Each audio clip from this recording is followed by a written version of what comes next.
All right, so I rolled a 4 on my first dice. So then I'm going to draw this cake. And I started it because I want you to see that you need to fill up the page with your drawing. And what I'm doing right now is I'm drawing the cake using gesture lines. Gesture lines are very light lines to just kind of get the outline of your shape, and also just make sure that you get the shapes symmetrical.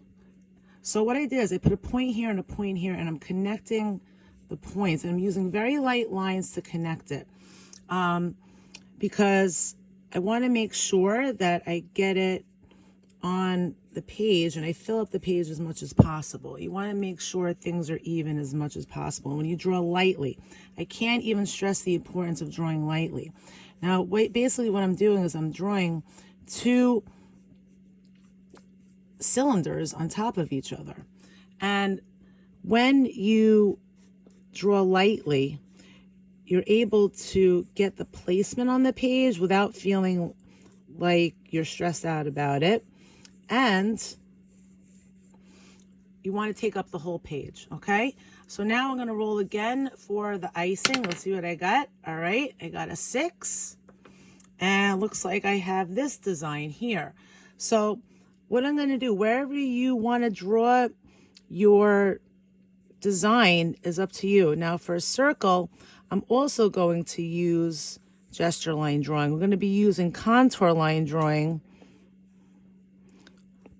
I'm going to be using contour line drawing with the Sharpie, and then we'll just erase the marks later on. This way you are able to get it properly on the page. So I'm just going to want to make sure these lines are even. And I'm also using my left hand. You can't see, I'm using my left hand to keep the placement on the page so doesn't move. Always use both hands. One hand to hold it still and one hand to keep it grounded. So I'm also going to add this design. You could do your design anywhere you want on the cake, and later on you can re-roll. And any way you want to draw it, you can. If you want to move the paper, sometimes it's a little helpful to move it on the side to get the right location. So I'm just going to do it nice and quickly, but you don't have to do it quickly. A proper placement is what this is about.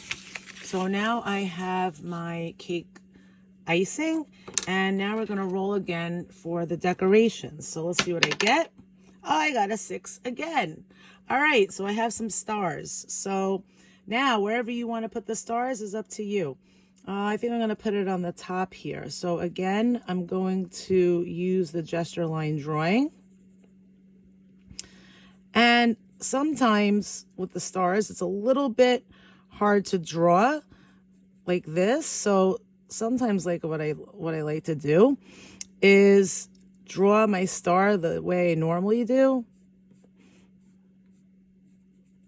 And then you can erase the insides a little bit to kind of make it feel a little bit more 5 stars, even sides. So I think I'm going to do that again. And with the stars, I'm just going to do the little hack here. I'm going to draw my star nice and light. And then I'm going to erase the insides. And this will come to fruition a little bit more later. So I have my stars. And now I'm going to roll again. Let's see if I get a 6. Oops, all right, I got a 4. So here's my 4. So I'm going to do these candles. These candles are a little bit more curvy.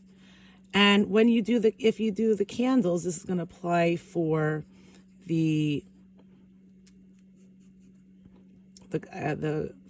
cone too, the ice cream cone, is you want to make sure you get them in the right shape and the right size, and that it makes sense on what you're drawing.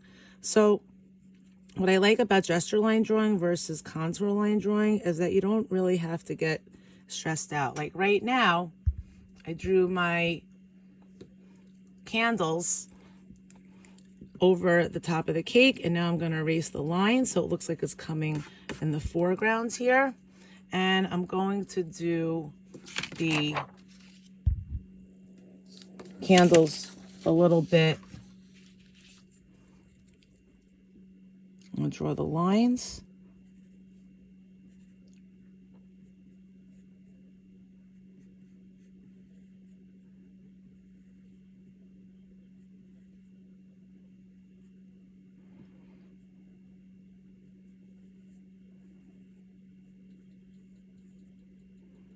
You always have to make sure when you're drawing from observation that you're looking at what you're drawing and looking at the page. It's essentially, and you can't see my fingers, but I'm holding the paper still.